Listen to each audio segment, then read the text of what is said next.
This is a relay project. Real Talk starts right now. Here's Ryan Jesperson.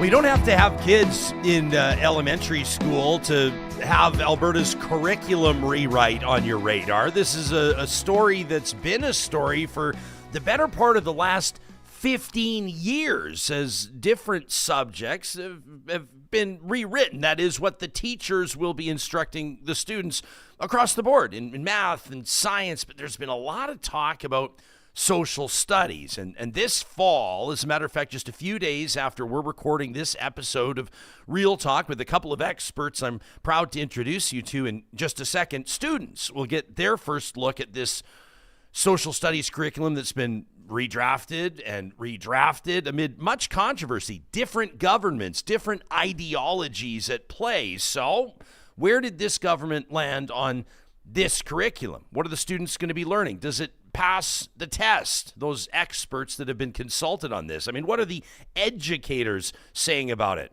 Let alone the kids, the teachers, the parents. Obviously, this is a conversation that will continue over the next number of months, but we're kicking it off right here this morning on this episode of Real Talk. This show is happening with the support of Business Career College. And before we talk education for students, I want to talk about a designation program, back to school, so to speak, for financial advisors and senior finance professionals. Business Career College is just rolling out the CDAA designation, that's Certified Digital Asset Advisor. Cryptocurrency is set to change Canadians' investments and private wealth, with 75% of the new generation of investors telling pollsters they're interested in adding digital assets to their financial portfolios. And that means that financial advisors are being asked about things like blockchain and NFTs and Bitcoin, traditional versus decentralized finance.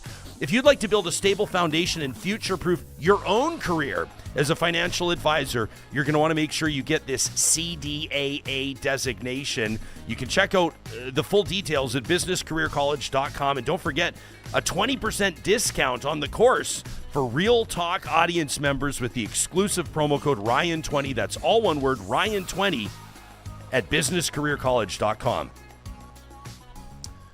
Laurence Miall is an author and a journalist. He's been on the show before. We've been talking about education. We've been talking about school. We've been talking about a whole bunch of things. And Laurence has a new feature out in the fall episode. This is the September issue of Alberta Views magazine. It's so nice to have you here, Laurence. Welcome back to the Real Talk studio. Thanks for having me back, Ryan. You bet. And when you're talking curriculum, when you're talking education in the province of Alberta, and in particular, when you're talking about social studies, you better be talking to Dr. Carla Peck. She's a professor of social studies ed at the Department of Elementary Ed at the University of Alberta. Carla, as a matter of fact, back in the day, before she was roaming the halls of post-secondaries, you were an elementary school teacher yourself. I sure was. I taught elementary school in New Brunswick, in a couple of different places in New Brunswick. Yeah. It's so nice to have you back on the show as well. Thanks for having me. Yeah, you factor heavily into Laurence's piece in Alberta Views, and so we're grateful that the both of you could make it here. Laurence, why don't you tee this up for us? This fall, there's going to be a lot of eyes on the social studies curriculum, but Alberta elementary schools have seen revamped or rewritten curriculum over the past couple of years in a number of different subjects leading up to this. Yeah, that's right.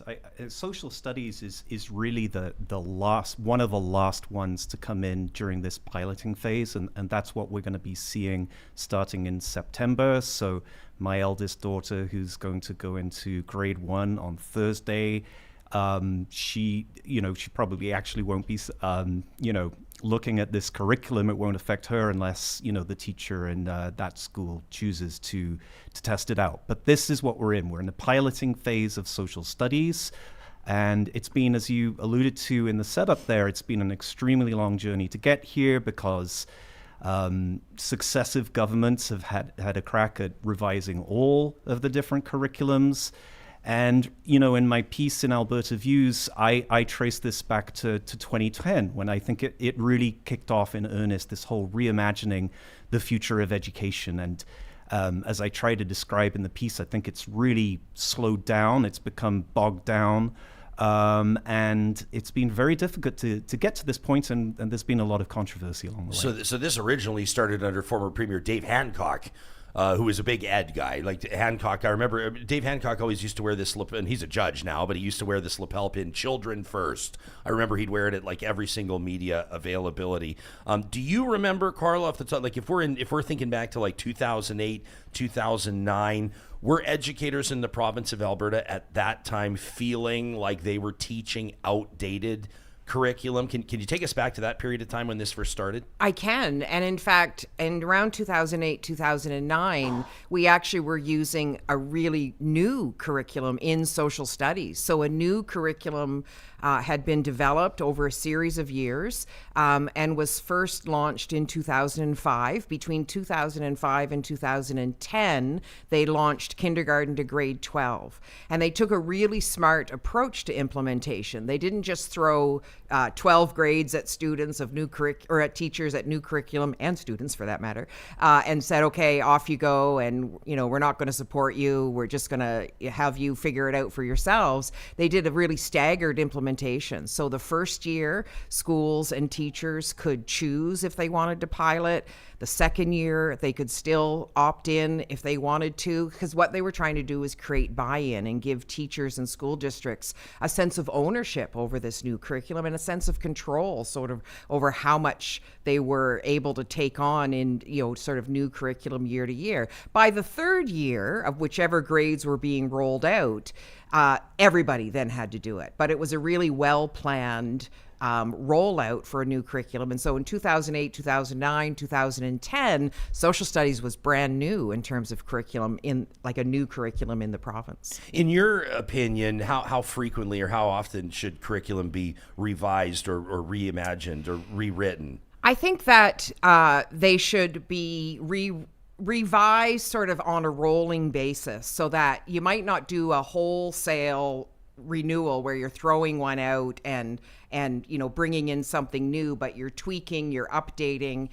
because a curriculum, for a teacher teaching a new curriculum, it takes them a good 3 to 5 years to actually get to know the curriculum really well, so that they understand what its intent is, its purpose. They are able to bring resources together and really bring a lot of power to the curriculum in the classroom. But if you're revamping it too often, like every 5 years or something, then teachers never have a real sense of being able to know the curriculum really well. Now, 20 years is too long because things get out of date quickly. So the social studies curriculum that was implemented between 2005 and 2010, it definitely needs to be updated, right? We've learned a lot more around truth and reconciliation, climate change, other issues that are facing contemporary society. But it has a really solid foundation, so you could actually update it rather than just throwing it out and starting fresh. So something interesting happens in Alberta right around that time, 2010 into 2012, interesting election there. And for the audience benefit, and I'd like the two of you to feel free to jump in here, this is kind of interesting for me because we're talking about education in classrooms and we're also talking about politics. And you'd think that there should kind of be a big divide there, or at least some people would, but we learned that there really isn't. We're reminded that there really isn't. Pretty monumental election in Alberta, a changing of the guard in 2015 as the PCs lose to the NDP. Then in 2019, it's back to the Conservatives, right, with Jason Kenney.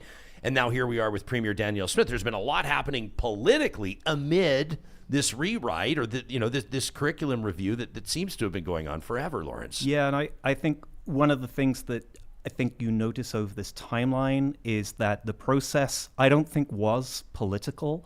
The process of revising curriculum, I don't think, was super political back in 2010 there was the Premier Hancock, but Minister Hancock was driving the education reimagination forward.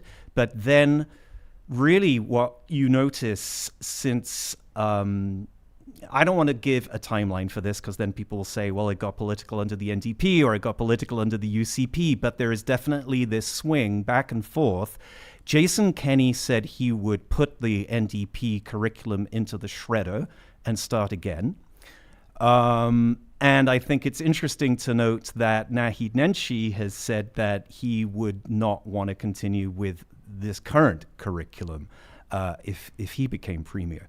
So I think we're at a bit of a dangerous point here, right? Is that we don't want to keep bouncing back and forth between totally different conceptions of what should be in the curriculum, because as Carla has been talking about, really these things stand up for a long time. There should be, minor updates over time, but like we shouldn't be tearing up the curriculum every 4 or 5 years to reflect the preferences of the ruling government. It really has become supercharged, though, hasn't it? Like the whole process. It has. Like I remember hearing conservative politicians call the NDP's draft, too politically correct, and then you have politicians more on the left going so far as to call the rewrite under Jason Kenney racist. I mean, there were some really heavy criticisms, big words being thrown around. There absolutely were, and I think part of the reason for that is that ultimately, when you're designing a curriculum,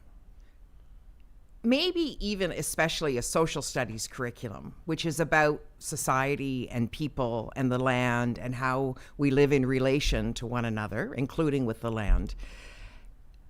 Curriculum is about the society we want and the future we want for our kids and the future we want for our own society. And so when that makes the stakes very, very high, because it's about creating a vision for the kind of citizens we want in our world and living next door to us in our neighborhoods.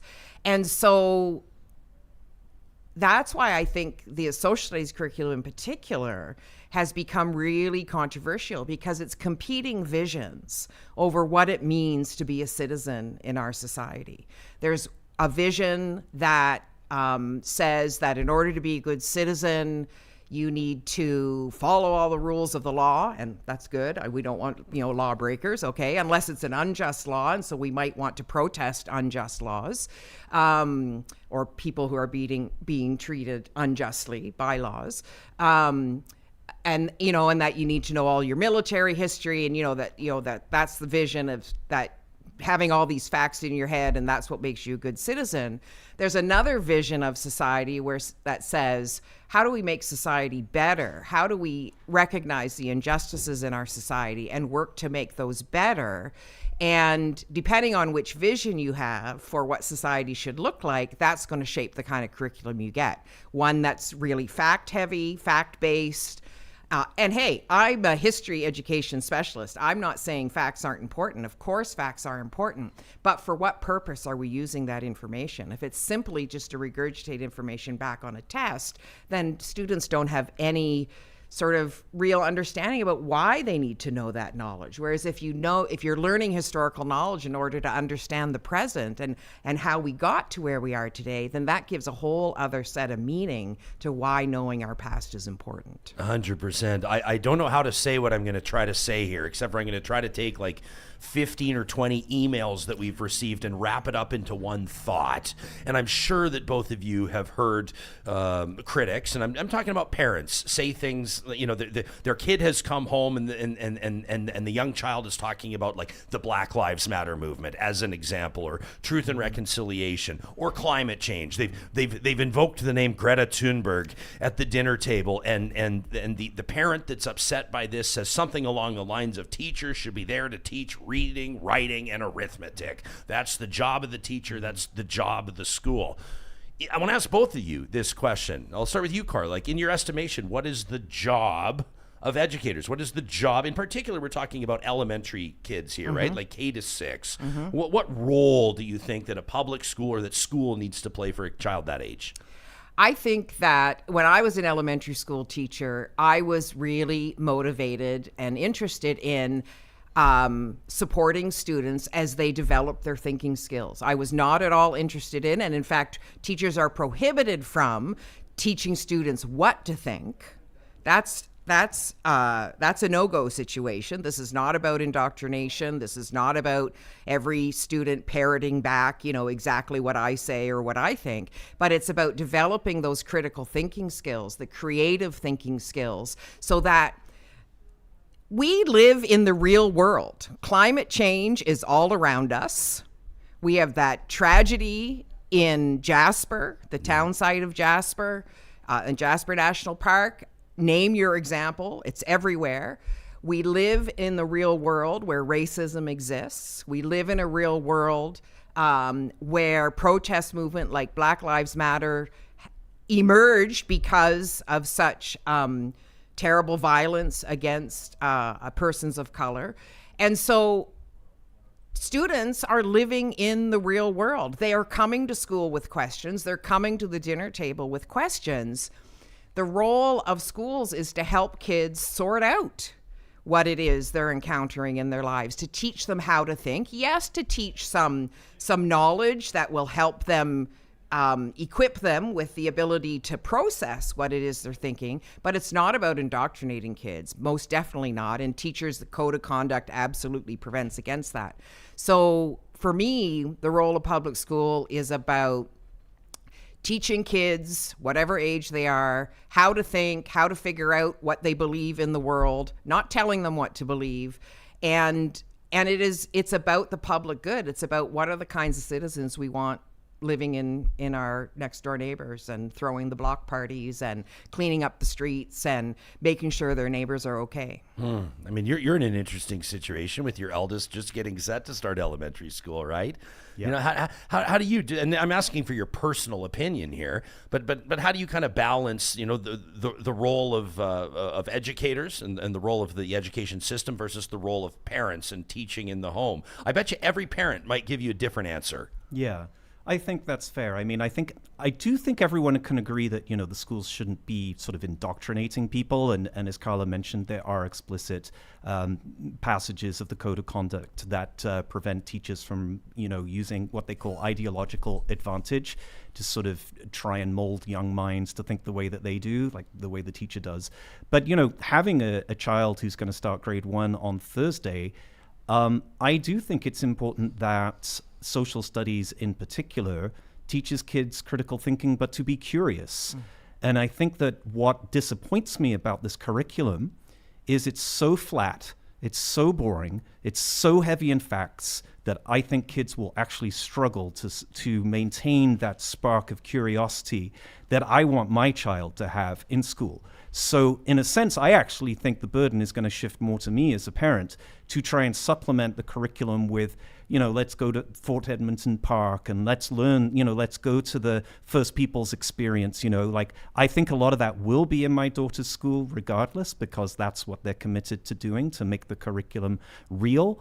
But this version of the curriculum compared to the 2005 version of the curriculum is really lackluster, because the 2005 version of the curriculum explicitly states that current day issues should be used as learning opportunities, right? So I think we've gone backwards. You know, I think that, you know, someone like David Staples of the Edmonton Journal has said that he thinks this is a non-political curriculum.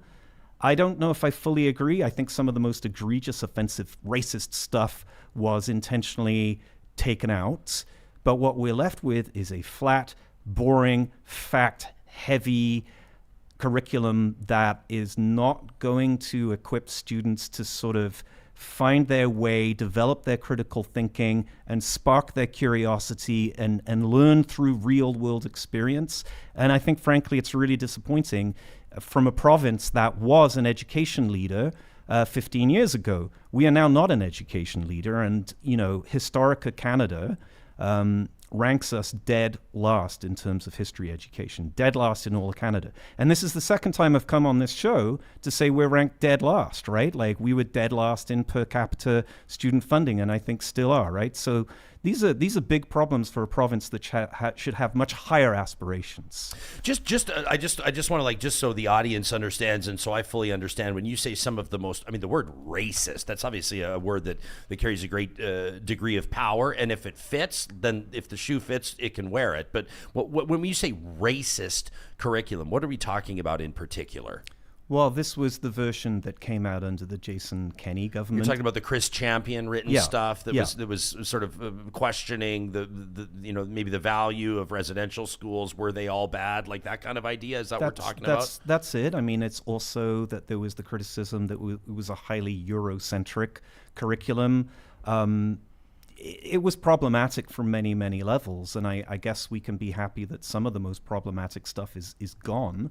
But like as Dwayne Donald, who I interviewed for this piece, said, like, there's really missed opportunity here to sort of reimagine how Indigenous and non-Indigenous people live together, right? I think that this curriculum, again, I'll use the word flatten again. It just makes everything kind of flat at the same level, and it doesn't really approach the curriculum from the perspective of what a student would be curious about, right? It's very much like the government decided this was important, so you should go learn this, right? And we know that there are facts and basic concepts that students are going to have to acquire, right? Like, I'm not just like free range education, they can follow their bliss. That's not it, right? But like, if you're failing to spark their curiosity and provide, meaningful experiences in the classroom and outside the classroom that make them want to be active civic participants in our society, then I think you're failing, and I think that this curriculum will fail on that score.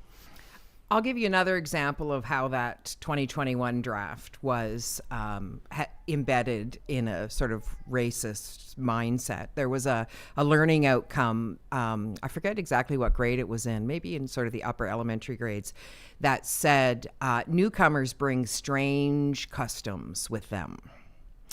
And strange. And it was very quietly edited once people started to tweet about it and talk about this, bring it to light. It was very quietly edited on the online version and with no announcement made like, oh, that was a mistake, we shouldn't have done that. It was just quietly changed. So that's but one example. This curriculum continues to be very white, Eurocentric centered.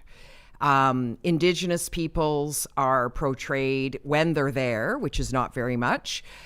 They continue to be portrayed as people who only really existed in the past and that are not members of our society today that make significant, wonderful contributions to our society. And I completely agree with Laurence's assessment about how poorly designed this curriculum is in terms of capturing kids' interest and attention. The National Council for the Social Studies, which is the preeminent organization in the United States for social studies, and it provides policy directions, sets curriculum standards, and provides advice to all the different states on, how curriculum should be designed for social studies.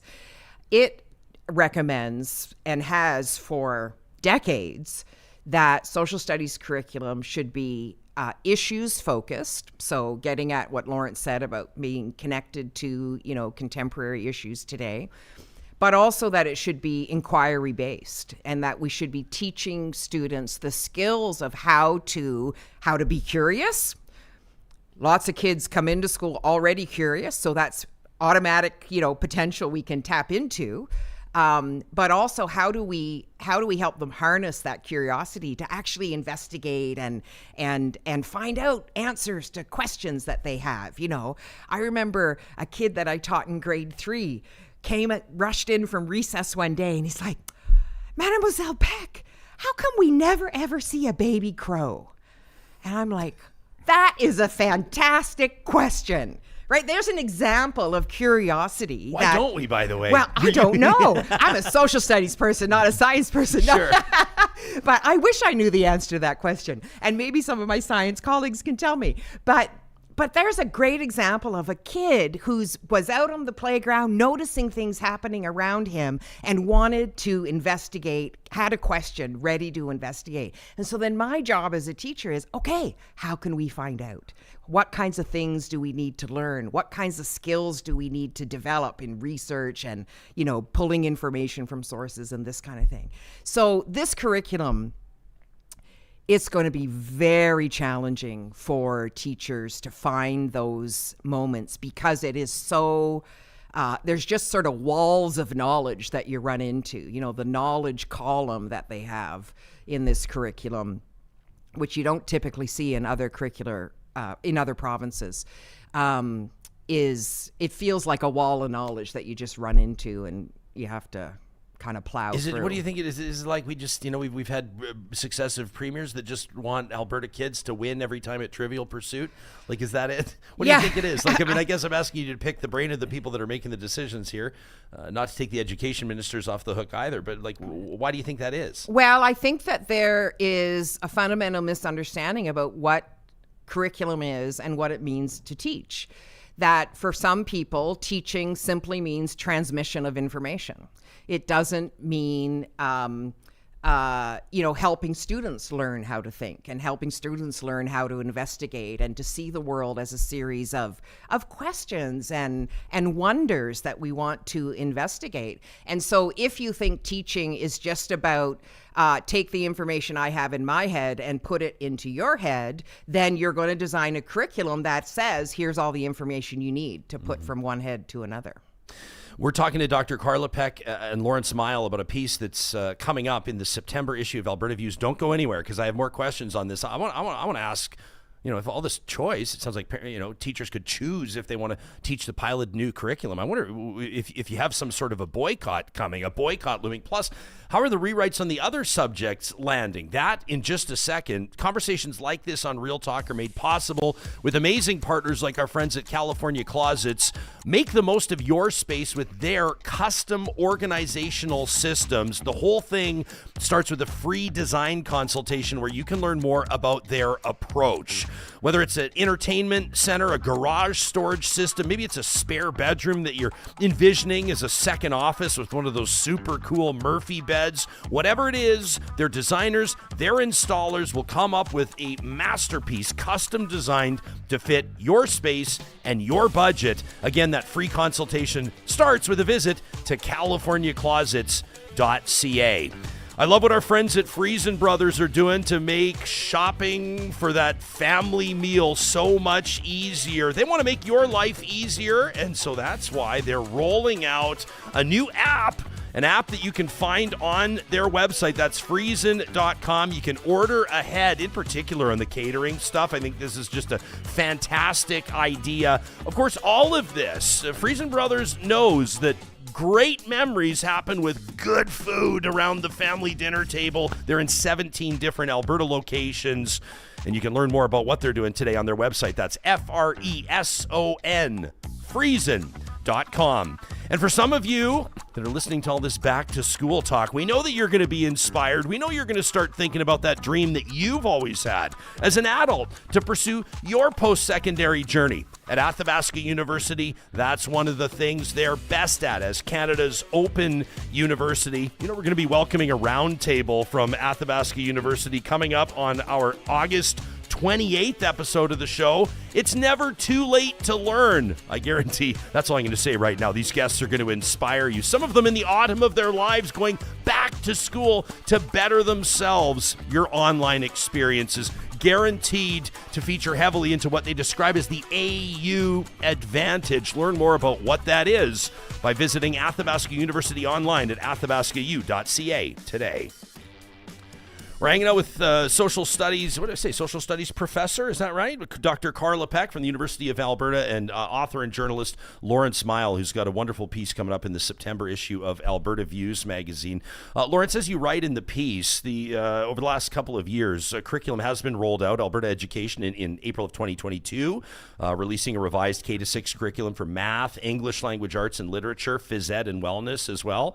Following up the next spring in March of 23 with a revised curriculum for science and French, and then, of course, social studies this fall. Has there been, would you say, controversy, or let me rephrase, how has the other curriculum landed? I didn't see a lot of outcry around it. Did I miss it? I think that we have to sort of examine what we mean by piloting, because you're right, all of those other curriculums have been unfolding and in the province and being used in the classrooms. I'm not hearing that anyone's totally happy about it. I have written to a teacher up at Grand Prairie, and I will say that obviously when I interview teachers and even assistant principals, they always speak on condition of anonymity, right? Because a lot of this is occurring in a sort of environment where I think educators are being encouraged not to speak out. In fact, The teacher curriculum group that worked on this, I did a Freedom of Information request for the terms of reference for their group, and the teachers were asked to be champions of this curriculum, which was actually not language that was used for the curriculum specialists or for the content contributors, the people from history and political science, right? So teachers were asked to be champions to participate. And there's other funny stuff that's happening, right? There's a whole list of names of the people who were consulted about this social studies curriculum. Some of the people listed on the Alberta Education's website were not actually able to attend information sessions. I wrote to a couple. So they're like, oh yeah, I'm on the site, but I wasn't able to go. So you're saying that they're claiming that these people participated in consultation, but they weren't actually there participating. Yeah, okay. Absolutely. And we have to be really wary about what we mean by the word consultation, because the vast majority of people who Alberta Education says were consulted didn't see the curriculum.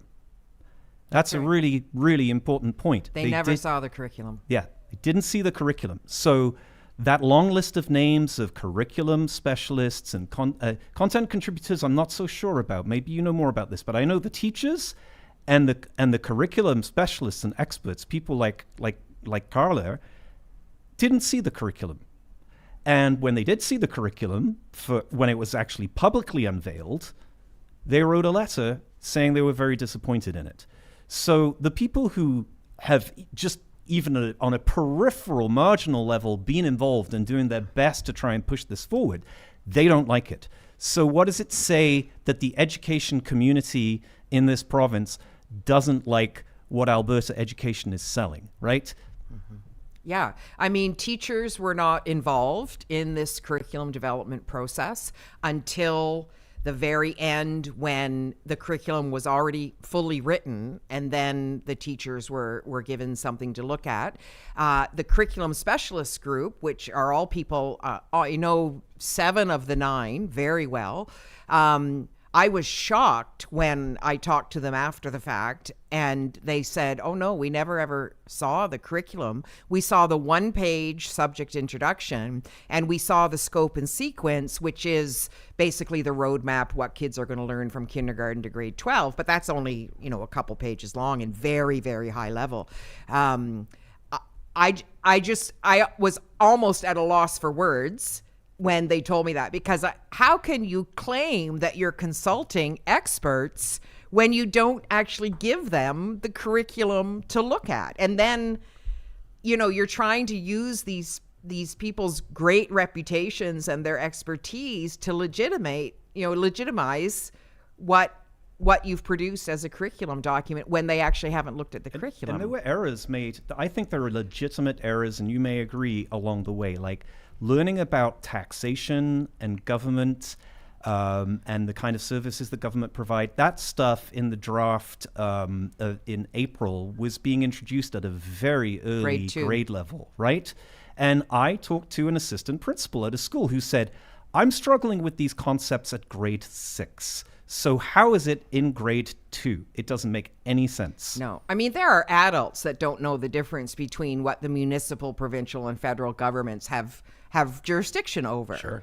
And we want grade 2s to somehow, kids who are 7 to somehow understand that. I guess the flip side of the argument is that because we have adults that don't understand the difference, we better start teaching it earlier. But it's this very poor conception of like, well, if we introduce jurisdictionality in grade 2, they'll know it. And it's like, well, that's not how this works, right? At that age, children are able to understand some concepts and explore them. But at that age, what I really liked about the 2005 curriculum is you start with concepts like my community. What is my community? What is another community in Canada that's different from my community, maybe with a different language, different people with different customs, different food? It was very much geared towards the kind of thing that children sort of sparks their curiosity and imagination and just situating themselves in a context.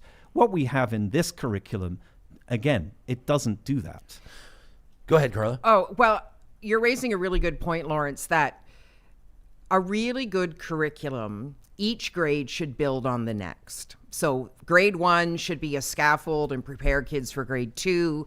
That should prepare kids for grade 3, and on and on and on up through the grades. We sort of refer to that as a progression model. What is it that kids should learn as they progress through the grades? And what are some key stage outcomes by the end of grade 3, by the end of grade 6, by the end of grade 9, by the end of grade 12, that sets them up for those later grades, and to ensure that students have a really solid foundation and understanding of key concepts, key skills, key knowledge that they need to progress to the next grade. This social studies curriculum is all over the map. One year they're doing Canada, the next year they're doing Alberta, and then they flip back to Canada. And then they're going into ancient Greece. And I mean, it's just kind of all over the place with no real mapping out of what are the key understandings we want to make sure kids know and can do before we move them up, as they move through the grades. The example I give in the article is, at one point, this current version of the curriculum had the story of the Italian merchant Marco Polo, who traveled to visit Kublai Khan in China, and it was about the development of the Silk Road. And then suddenly that was gone. They just decided, we're not going to teach that anymore. That kind of shows you just how random their approach has been. So what happens now? Like, my understanding in the short term, and help me understand the process here, you're saying there may be some teachers or some schools that may decide to pilot the curriculum or not pilot the curriculum, but at some point, if I know anything about pilots, is that they end, and then there's a decision made, right? They're testing it out, they're test driving it. So you may have some that say, well, we're not going to pilot this new curriculum. That may buy them a little bit of time, but ultimately, because you don't want, Carla, I'm imagining, you don't want teachers going rogue, right? You don't want individual teachers making individual personal decisions on what they're going to teach, what they're not going to teach, how they're going to teach it, right? That's not a positive, is it? No, it's not, because when you're doing a pilot, you need to take a systematic approach. So it's like when you're testing anything out, you want to be able to collect good data. And in order to inform your decision about what you're going to do with the pilot material, whatever it is. You want to know what's working, what's not working, why is it working or not working, how might you tweak it to make it better before you eventually, come up with your finalized version of, in this case, curriculum. My understanding is that school districts in last May, had to indicate whether or not they were going to pilot. And I think there are now about 30 to 35 school districts who have said they're going to pilot. But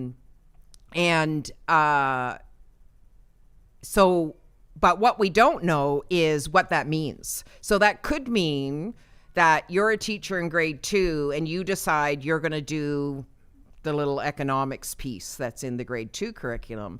But Laurence is a teacher in grade 2 and he's only going to do the time and place piece. And I'm a teacher in grade 4 and I'm only going to do the citizenship piece. And so I'm very concerned that we're not going to have good quality information about, not that the teachers are going to provide as much information as they can, but without sort of a systematic approach saying, okay, let's everybody do this part of the curriculum, or your district, everybody in your district should do this, and how about everybody in your district do that, and then we'll get sort of a critical mass of information. There's been no real guidance. The minister has said, people can do what they want, and they've, he's kind of couching that in the language of choice and, giving people freedom to try out what they want. But what that means is that, when you're testing anything out, it doesn't matter what it is, you need to have some sort of consistent approach so that you're getting good quality information to be able to inform what happens next. I can chime in too. I think the timeline is a problem because the revisions to this curriculum are due to Alberta Education in the spring. That's right. So in fact, I think we're only going to test one half maybe of a school year. That's right. Right? So I think we'll get incomplete information, like Carla says, but I think the government will just keep going, right? Well, hasn't there kind of been I certainly don't speak for the education minister, but hasn't there kind of been an insinuation that the government's relatively satisfied with the curriculum and nobody should really hold their breath to see any dramatic changes? Exactly, yeah. I don't think there'll be big changes. I think that the teachers that are testing this out, they might find it kind of lackluster and it's not terrific and it's not doing that good job of progressing students through concepts and ideas in a sequential, rational fashion. But at the end of the day, I just don't think Alberta education will care enough because we've been at this for so long. So, they want to get to the finish line. Who holds the power? Obviously the government holds the power, premier, education minister, etc. The power of the pen, the power of the purse, the power of all that. But is the teachers union strong? Could you see the ATA digging in its heels and pushing back on this? Could you see what ultimately could be the ramifications here? Parents made all the difference in the 2021 draft. A group of 40,000 parents and interested Albertans, concerned Albertans, joined a Facebook group, Albertans Against the Curriculum, or Albertans Reject the Curriculum, whatever it was called. Parents are the key here. Parents are the ones who are going to be, and caregivers, they're going to be the ones who are going to be feeling the impact of the curriculum when their kid comes home and says, I have to learn 100 years of history and I'm 7 years old, or, whatever the kid comes home with. Teachers are going to want to do the best by their students. And I think, post the changes to, how schools were run during the pandemic. I don't want to say post-pandemic because we're still, there's COVID's still here and people are still getting sick and some are dying from it. So we're not post-pandemic, but since that time of the initial part of the pandemic,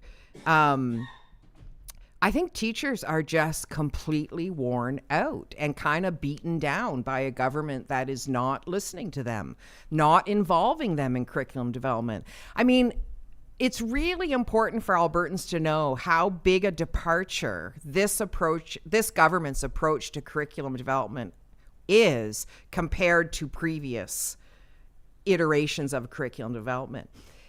In previous iterations, there would be committees of teachers. The one that I was involved in during the sort of the NDP years, if you like, they had picked up the torch from the PCs, from Hancock and others before them. There were groups of 40 to 50 teachers who were involved just in writing social studies. And then there were another 40 or 50 teachers who were involved in writing math, and another 40 or 50 involved in writing science, and so on and so on. Then there were other groups, and I was on the other group called the sort of validation group, where we would look at the work of the curriculum writer group and we would give feedback and provide advice on how to tweak it or improve it or what was really good about it, this kind of thing. So in any subject area, my case, social studies, you had 40 or 50 people writing and then another 40 or 50 people looking at that work. So you had 80 to 100 people actually having eyes on the curriculum, and 90% of those folks were teachers in the classroom. Then you had a few folks like me and a few other content experts.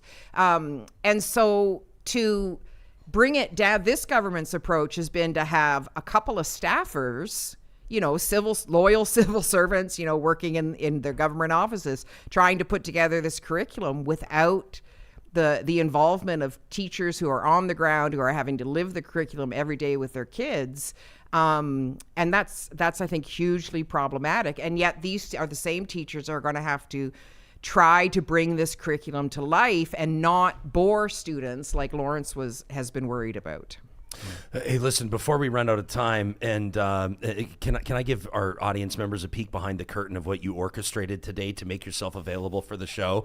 You have one of your wonderful children who's hanging out in our green room with childcare, and real life is happening, and here you are doing double duty, and I love it. But we do have a time limit, and we respect both of your time. But I can't let you go, Laurence, without hearing a little bit. You've been doing a little look into phones in classrooms as well, and this is going to be a big change, right? For for a lot of students. Alberta joining Quebec and Ontario and other provinces, but I think Alberta was third, if memory serves, banning phones in classrooms. Every province has its own policy on what banning looks like. But for the audience members here that are parents or that are just curious, can you bring us up to speed on what you're looking into? Yeah, well, I mean, I've been looking at the issue of phones in schools for quite a while, and it actually was an issue that came across my radar when I was researching the last piece for Alberta Views about education. And I was in a classroom at the University of Alberta talking to student teachers who'd come back from their field placements. And they were largely, younger people, they were millennials, and they were concerned about the role of phones in the classrooms being a distraction and all that. So fast forward to now, there will be restrictions on phones in classrooms. I don't think it's being rolled out super well. I know the ATA has got some concerns because they're putting teachers in the position of like, well, what if I confiscate this very expensive phone? What do I do now? Like, what's the protocol around this? Other provinces struggled with it. Ontario has had like various kinds of bans on the books, but it found enforcement very difficult. I've got a piece in the Edmonton Journal today where I'm saying, I actually think we need to go beyond this and actually talk about the role of parents in, setting some useful boundaries around use of phones and around use of social media, because I think the research increasingly shows that there definitely is a negative link between phones, social media, and not just the ability to achieve in the classroom, but mental health generally, and just language acquisition. If parents, and it's us too, right? Like if we're distracted on our phones and we're with our kids and we're not talking to them, we're not engaging in the way we should, that's a real potential harm over the long term. So I'm making a call to sort of follow the model that parents in Barcelona have done, where they've said, there should be phone-free childhood through adolescence. Phone-free childhood through adolescence. That'd be a tough sell in some households. I'm just like laughing, thinking of my own. I look back and it's not just like the ability to cheat in class, like phones and to be researching during exams. That's almost like, I think, just the tip of the iceberg. You talk about like Snapchat and all the other stuff.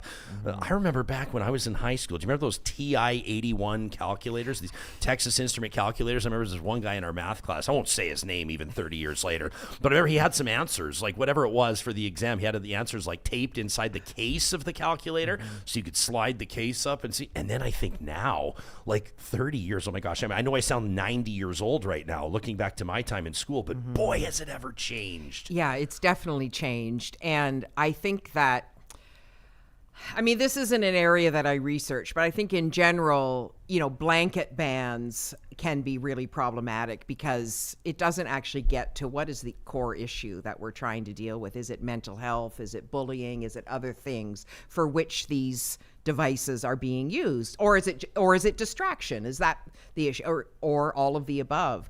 And so, I think we need to really get at and think about what is the core issue we're trying to address here.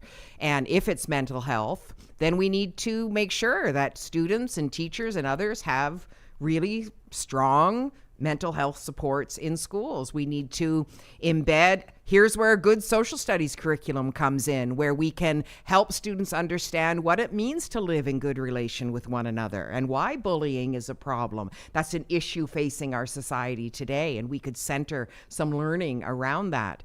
That's not extra to the curriculum. That would actually be core to a social studies curriculum. And so, I think we've got to ask the big questions about what is the problem we're trying to solve here.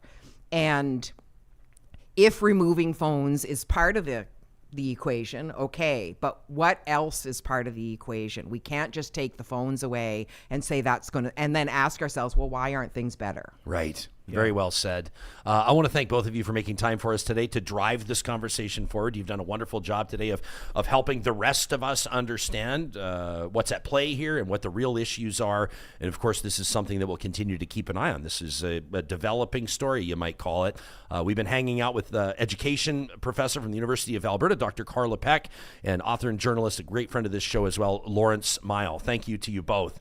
You can read Laurence's piece if you subscribe to Alberta Views. Chances are it's already in your mailbox, and it will soon be posted online as well at albertaviews.ca. If you're looking for a fresh perspective on Alberta, Alberta Views is the magazine for engaged citizens, and because you're watching or listening to this interview on Real Talk, there's a great opportunity for you to subscribe. 1 year of Alberta Views delivered to your home for 50% off. That means you're going to invest $20 to get 10 issues delivered to your door. This is long-form, fact-checked journalism, book reviews, art reviews, wonderful views of Alberta through the lenses of some of the country's most talented photographers. You name it, Alberta Views is putting it out there for engaged Albertans. The promo code AVRJ, just think Alberta Views, Ryan Jesperson, AVRJ, when you subscribe today at albertaviews.ca. Conversations like this on Real Talk are made possible with partners like our friends at Complete Care Restoration. Dr. Peck there mentioning what's happened in Jasper. No surprise that many of the certified technicians from Complete Care Restoration are already out there in the national park helping folks get their lives back on track. For more than a quarter century, this team has been restoring properties and rebuilding peace of mind. You can learn more about their services, where they operate, and how to get in touch with them by checking out their website, completecarerestoration.ca. And here at Real Talk, we are very proud to be supporting GEDFest, GED. That's Gordon Edgar Downey, one of the greatest Canadian storytellers of all time.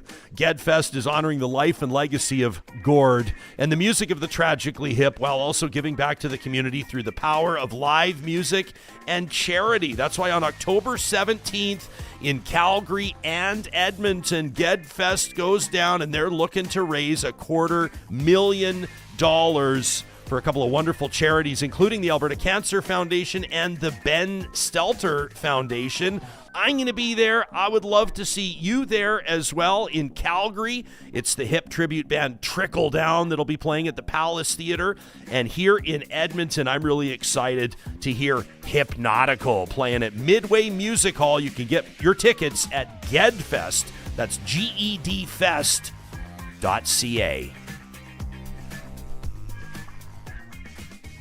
Johnny Infamous, the intrepid producer of this show, you and I have talked a lot about the phones in school thing, and it's going to be interesting to see the rubber hit the road on this policy in schools. I don't envy the teachers that are going to have to be the administrators or the enforcers of this new policy. But you'll remember, just like I do, we did some unscientific, unofficial polling of Real Talkers on Twitter on this, I guess a couple of months ago when we were first talking about it, and the numbers were overwhelming. Off the top of my head, I think it was like 90% of people agreed with the policies of no phones in schools. Sure. I don't see it as a controversial one with the parents. Kids might feel differently about it. I agree. And just, what you're mentioning there, God bless the teachers.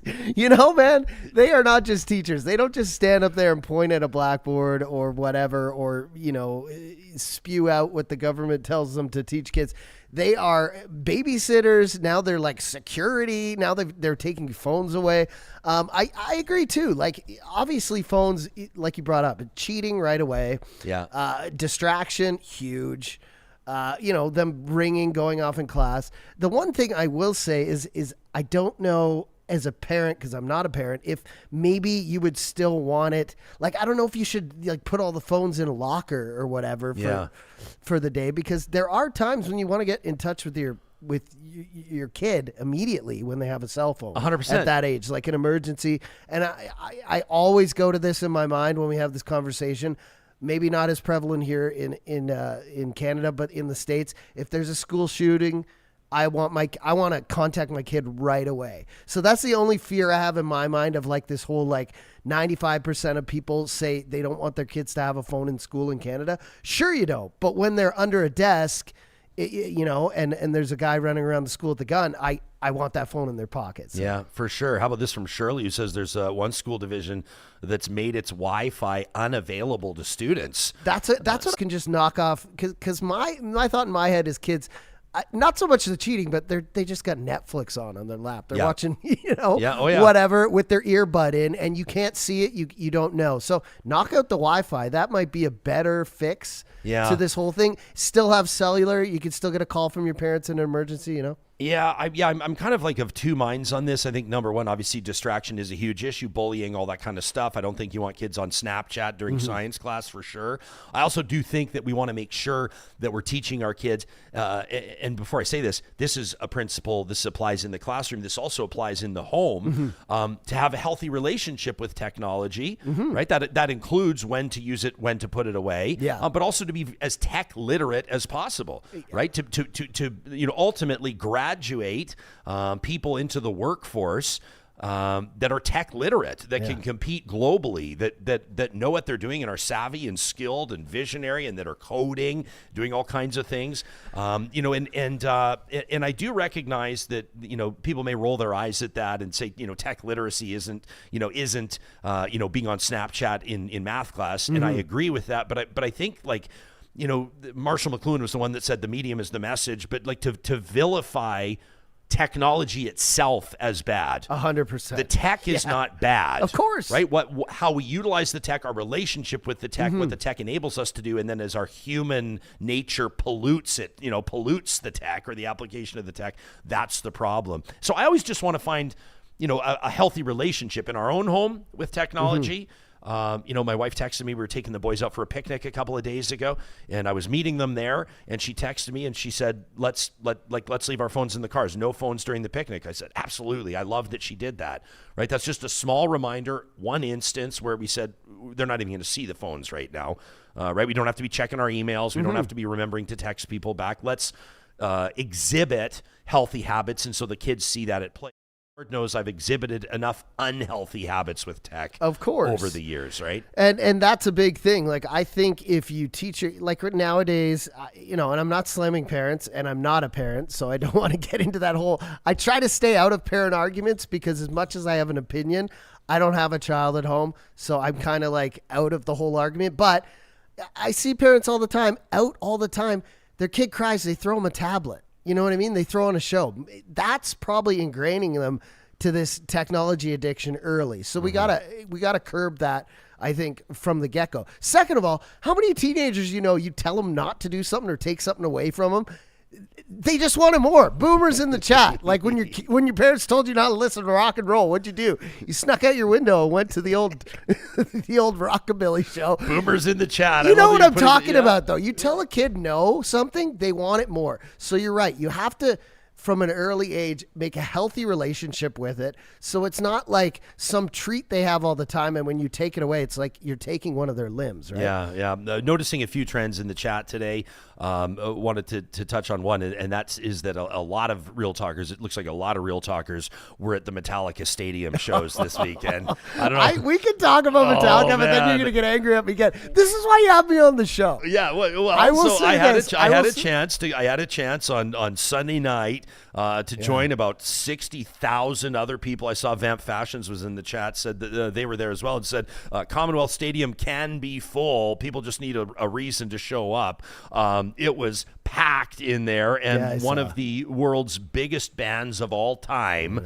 Obviously, Johnny's. I'm picking up that you might not be the biggest fan of Metallica. I like Metallica. What a show, dude! Yeah, with the stadium setup and all of the tech there and the pyro and just obviously legendary performers. And it was so cool, man. I may not be the hugest I listened to Metallica when I was younger, but man, I'm a fan of production, and what I saw from people live streaming, from people putting up, even what they're putting up from their social accounts, Metallica. Yeah. This is like next level. This is how you do a stadium. Those crazy circular screens on the poles. So cool. The way they've got the moving stage parts. But if you look really closely, there's actually dudes on tracks pushing them. And then they've got I guess that you could call them extras, but I know they're just production dudes, like with tats who have Metallica shirts on, who are also around it, because obviously you don't want people trying to jump up on or whatever, but you don't want 6 security guys around those things as they're pushing. Yeah. The bassist is going across to another part of the stage. So they're just dudes in shirts, but you can tell from the wristbands, and they're They're like throwing up Rocking the out. What a horns cool around job, man. and just making it look like they're part of the crowd.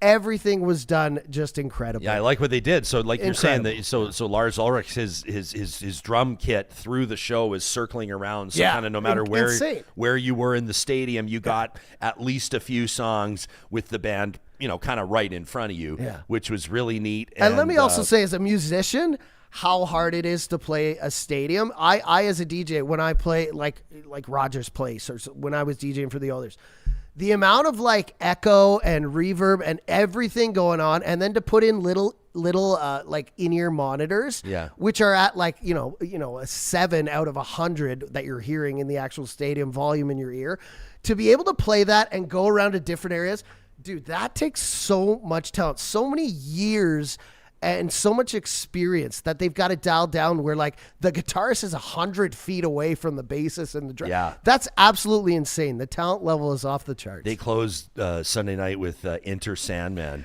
Oh, And, so does that mean the Saturday guys didn't hear it? Because I know they did. Friday. So they did Friday, Sunday shows. Okay. And apparently I wasn't Different at Friday, sets but they each said night. that they were totally different sets with no overlap. Someone can correct me, and I know that they will in the chat. Maybe that was the one jam. But like they we did. didn't hear, like I was really hoping, this is getting a little nerdy, I was hoping to hear Fuel. That's a song I love. They didn't play that on Sunday. Give me fire, Give me that which I desire. Boom. Yeah. But then as soon as the don't, no, no, no, no, don't, Oh, that's people just come went on. crazy. Yeah, it's and insane. my buddy goes, he leans in because it was obvious that that's what they're closing with. And then he goes, "What do you think about the encore?" And then the other guy goes, "Buddy, they just played Enter Sandman to close the show. Like there's no Shut encore. up. There's no encore. We're going They're home not doing Sunday." anything else." I will say this. The reason I was grumping and grinding, for me, as a guy who grew up from the age of like 14 to 18, being a big metal punk guy, a little overrated, a little in the metal scene. Oh, for me. jeez, Johnny, My you had to taste is come in more and like call 'em Slayer, overrated. Sepultura. Maybe there's some metalheads in there. Pantera opened for him this Yeah, weekend. Pantera's amazing. Five Finger Death Punch. So yeah, cool shows, and there were a few Real Talkers that came up and said hi, and always did they? appreciate seeing you in person. Yeah, I nice. wanted to Vamp Fashion's comment there, saying Commonwealth Stadium can be full. People just need a reason to go there. Obviously, we didn't do an episode yesterday on the Monday, and that's because I was honored to return as host of the Tee Up for Tots tournament at the Royal Mayfair Golf Club in support of the Stollery Children's Hospital Foundation. Raised, I'm not authorized to release the official amount that they raised yesterday. A one-day golf tournament raised over $1 million yesterday at the Royal Mayfair, which is absolutely incredible. But the reason I mention it is that tournament is presented by the Thompson Family Foundation. Of course, Larry Thompson, who just purchased the Edmonton Elks, which was I had an opportunity to chat with him just a little bit. A lot of people wanted to pick his brain. A lot of people wanted to talk to him. But I came up and I just mentioned that we had discussed it a little bit on Real Talk. And, it's an interesting guy. Like he just said, listen, we're going to do everything that we possibly can to improve this product and to get this football team back to where it stood in the hearts and minds of many Edmontonians and many CFL fans for years and years and years. So he's a guy that cares deeply. I didn't know this. He and his wife have sat in the same season seats. Oh yeah, since the team moved to Commonwealth Stadium. Yeah, So like this guy right is behind the players. This guy bench. is hardcore fan, yeah. and obviously brings in some capital. He did very well on the sale of his company, Thompson Construction, and private ownership will be an interesting thing for Edmontonians to get used to. Right? There's not going to be. Well, I'm not officially proclaiming this. My assumption is that the board will be gone. Obviously, everything's all the sort of elements of this football Who team. knows that have what's been going to heavily happen after criticized. this season is done? Nobody right? knows, Like, yeah. and so kind of neat to get a chance just to chat with him, Nice. and just to see on his face how much he deeply cares about all this. And probably appreciated you not screaming at him, change the name back, like everyone else. has I been, didn't you get know? into the name change or anything like that. No. I just wanted to pick his brain, Yeah. congratulate him on buying the team, and go on there. But it's a really neat story with local ownership, and it remains to be seen what they'll do. Lots of buzz around a new stadium. Could that actually be the case? We'll see, and we'll definitely keep an eye on it. The first episode of every week, speaking of Real Talkers reaching out and communicating with us, here's a perfect example. Our friends at Kuby Renewable Energy set the table for us to focus on a positive story, on something really great in the news cycle. It's positive reflections. Sometimes it's a random act of kindness or somebody paying it forward. This is an email into the show from Adelle. You may remember back on the 22nd of July, our family made a really difficult decision, had to say a very difficult goodbye to our beloved boxer, Moses. It's hard to believe it's been more than a month already without Moses.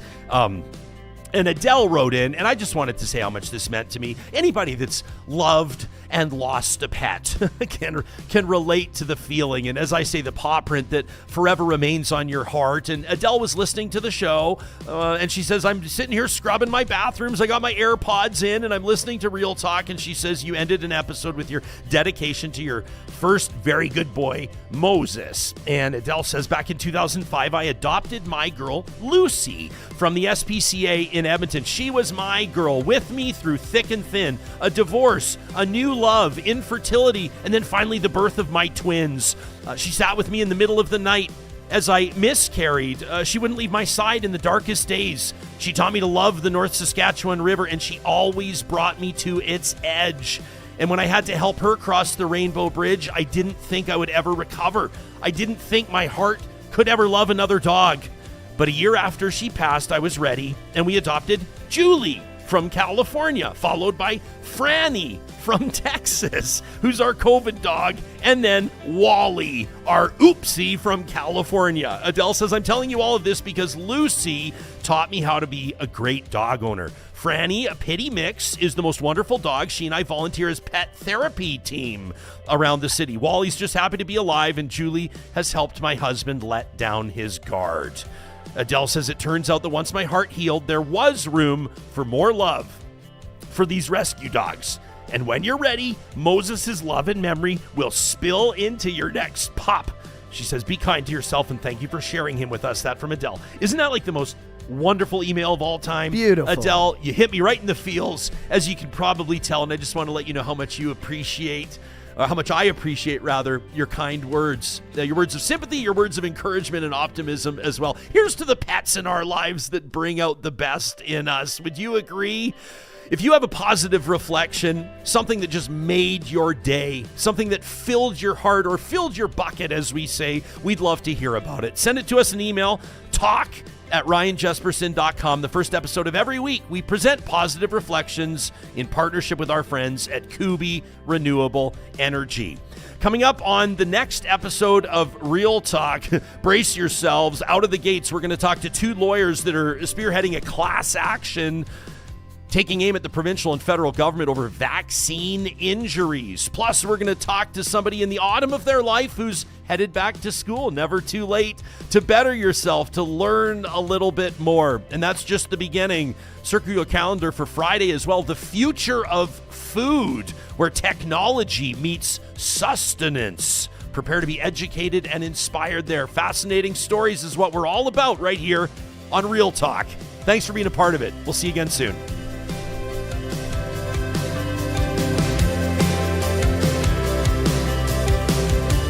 Real Talk is hosted by Ryan Jesperson, executive producer Josh Dunford, technical producer John Hicks, general manager Katie Cook-Chivers, account coordinator Laurence Derlego, human resources Lena Shepard, website design Mike Johnston, voiceover by me, Carrie Skelton. Real Talk's editorial board is Supriya Dwivedi, Ahmed Ali, Brandy Morin, Ann Castleman, Corey Hogan, Harmon Candola, Catherine O'Neill, and Chris Henderson. Member Emerita, Julie Rohr. Real Talk is recorded in Edmonton, Alberta on Treaty 6 territory, the traditional and ancestral territory of the Cree, Dene, Blackfoot, Saulteaux, and Nakota Sioux, home to the Métis settlements and the Métis Nation of Alberta. Real Talk is a relay project. For more, check out ryanjesperson.com.